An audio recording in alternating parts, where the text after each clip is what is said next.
What's up, e-bikers? This is the KBO K2. It's a new folding e-bike, lightweight, from KBO, and it may be the best, lowest priced e-bike on the market. I'll tell you the price next on Crisscross. Stay tuned.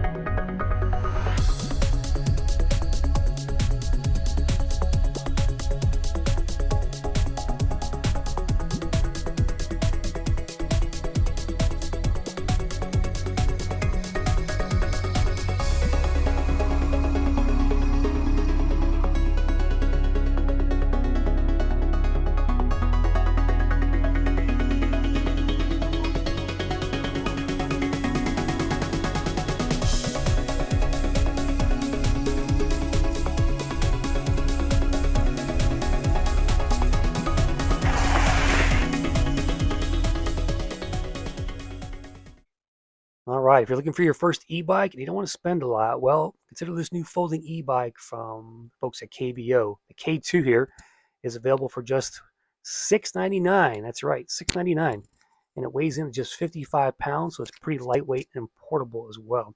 And if you use the code CROSSED at checkout, you can even get a further 20 bucks off that price. So you can get it for $6.79 out the door. Check the link in the video description here. It's powered by a 500 watt rear hub motor back there that's teamed up with a 10.4 amp hour battery in the down tube. It reminds me a lot of the electric XP series. We'll get into that in a second. Top speed up to 20 miles an hour. Range about 25 to 45 miles per charge. That seems pretty reasonable. And they claim the battery maintains a 80% capacity even after 500 cycles of charging. You have a 6061 aluminum bike frame, 20 by 3-inch Chow Yang tires with metal fenders. Comes in 4 colors, blue, white, black, and pink. And the step over version, which I don't really like that much, also has a green option as well, just as far as the looks go. 280-pound total capacity, mechanical disc brakes, 160 millimeter front rotors, or rear rotors, and a front headlight and rear reflector along with a rear rack round out this e-bike.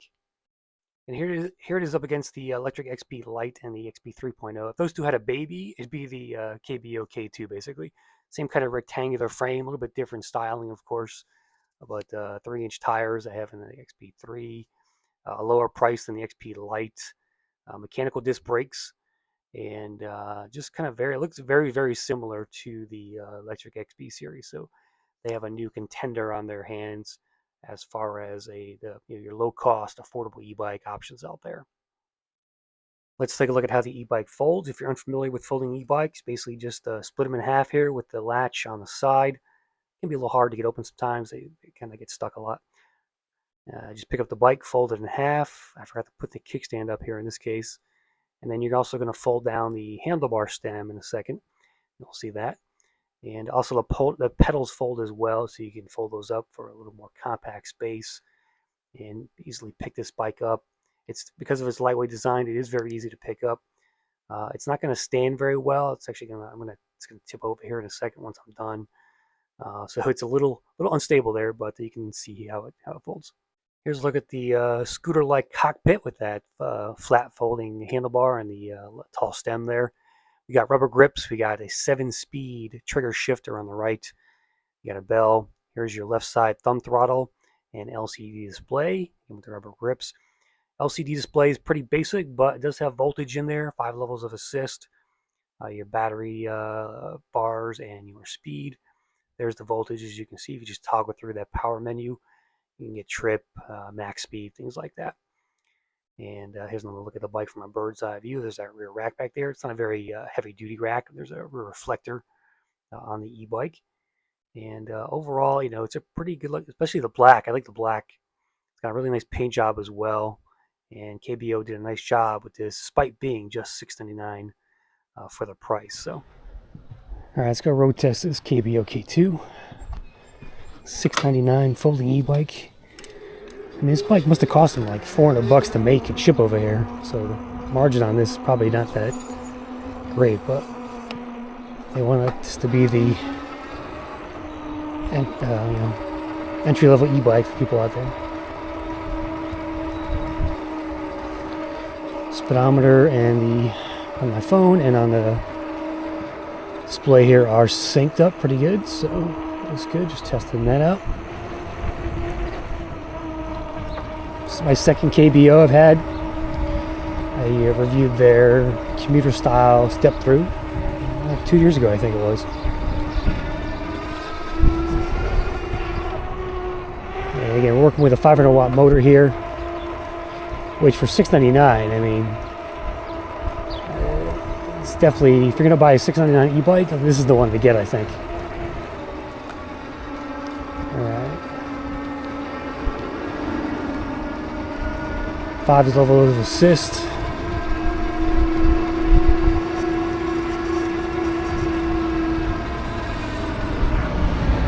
See how it does here crossing the street in Colorado.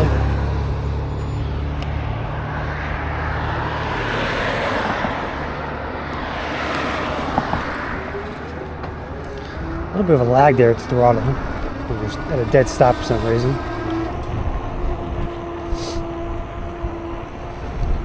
Comfort-wise, it feels taller than the Portola I had, which I felt smaller on.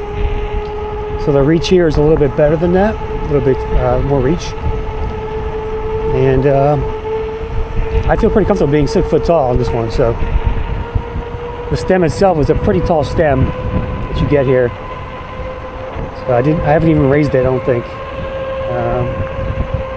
but you can.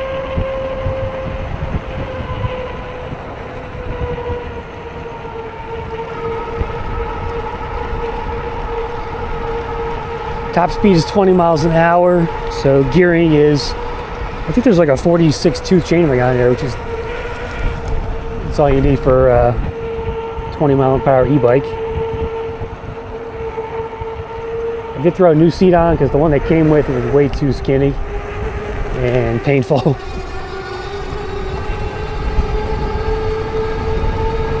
It's a little loud.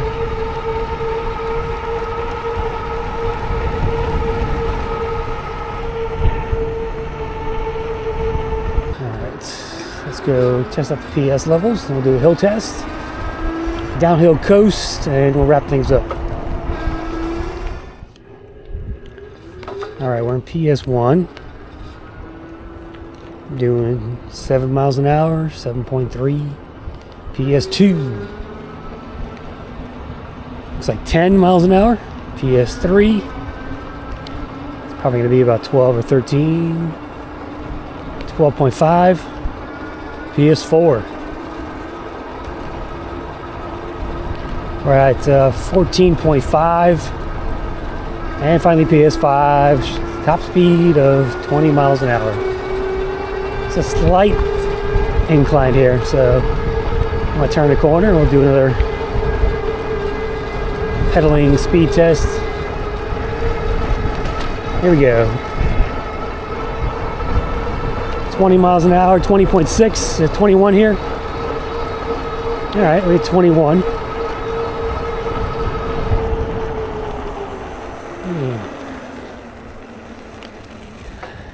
All right, hill test. Throttle only to start here. See how this 500 watt does. Normally, most of my e-bikes will gain speed with a throttle here. I wouldn't say this motor is quite up to that. Well, okay, now it's gaining. 8. 9 miles an hour.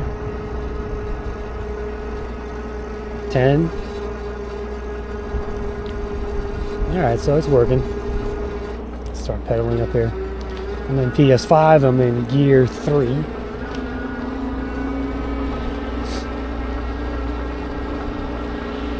So where that truck is up there is the steeper part. It starts where it starts to get steep. Sounds like they're power washing or something. All right, here we go. Check the minimum speed uphill here. We're at 11. Drop it down more gears. 10 miles an hour, 9. 8.6. pedaling, putting some effort into here. 8.2, 8.1, there's 7.5, and that's the 7.2. All right, 7.2, we'll call it 7 miles an hour, minimum speed uphill. For a $699 e-bike, that's respectable, guys. No issues there. Let's go do the downhill run, and I'll wrap things up with my final thoughts.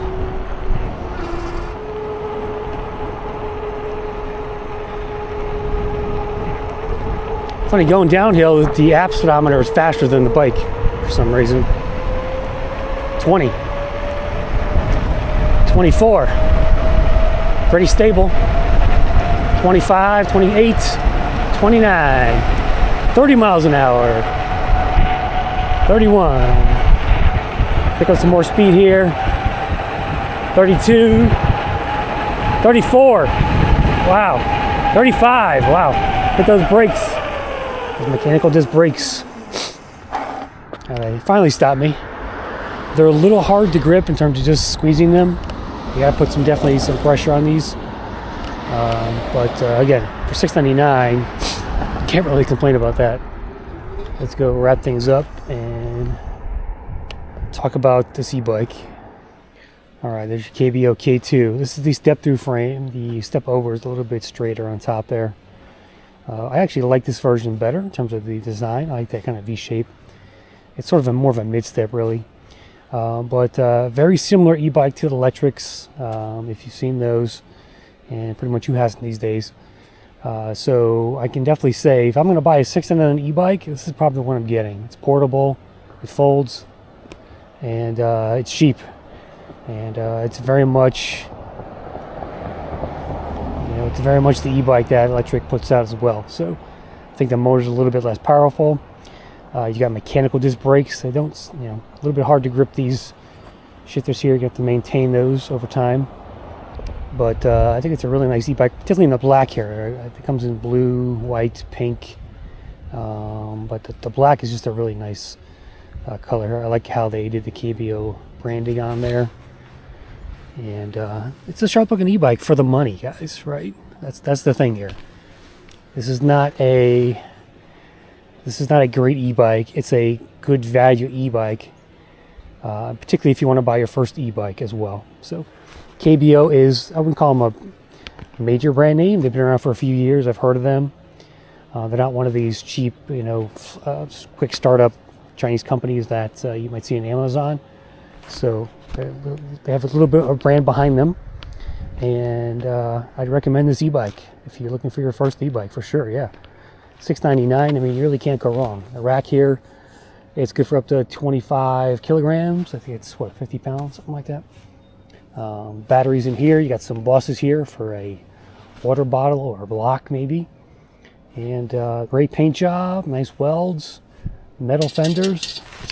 No brake light back here, but that's okay. You can swap these out. You can buy one off the shelf and I can put one back here if you want to.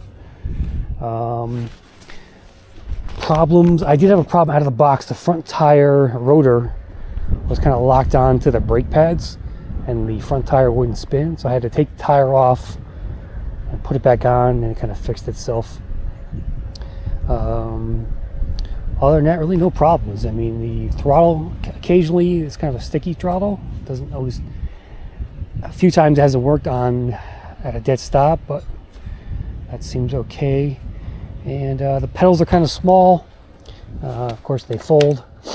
But I'd probably want to swap those out. And definitely a new seat. That's a replacement seat because the original one it comes with is even narrower, and it's definitely not comfortable. So, but again, for $699, look, guys, this is a perfect e-bike for a lot of people at that price. And so you can't go wrong with something like this.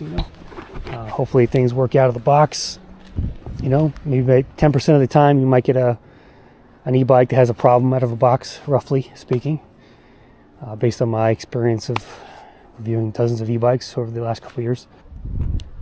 But let me know what you guys think in the comments. So check out the KBO. Again, if you're looking for that $20 off, click the link in my description. Hit that notification bell, hit the subscribe button. I'll see you in the next Crisscrossed.